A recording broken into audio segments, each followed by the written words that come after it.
Bienvenidos a la instrucción de ensamblado de TeraMove, un producto diseñado para acompañar al usuario en cada movimiento. Desempaca tu silla TeraMove en un lugar espacioso y limpio antes de empezar a armar la silla.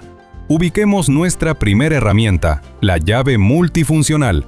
Esta viene incluida en la caja de TeraMove con la silla acostada. Insertemos las ruedas delanteras en el marco de la silla. Coloca la arandela, luego la tuerca y con llave multifuncional ajústala. Finalmente, coloca la tapa negra protectora sobre ella. Levanta la TeraMove, activa los frenos de las 4 ruedas para mayor estabilidad y coloca los ganchos que van en la articulación de las patas de la silla. Ahora, inserta la palanca de alzamiento en el pistón hidráulico. Colócala hasta que la punta de la palanca quede sobresaliendo un poco del hueco del pistón, para que calce correctamente con el tornillo negro que deberás colocar para asegurar esta pieza tan importante. Con la llave Allen, ajústala hasta que quede firme. Ahora coloca el asiento. Estos deben encajar en las aperturas dispuestas en el marco vertical de la silla, justo donde dice TeraMove.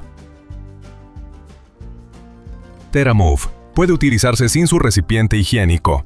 En caso que lo desees colocar, inserta la rejilla que sostiene la vasinilla en el marco vertical de la silla. Luego podrás colocar la vasinilla. Para usar la mesa, deberás colocar las piezas de encastre que van debajo de esta. Asegúrate de moverla horizontalmente para que queden al ancho correcto de la silla y de esa forma puedas insertarla.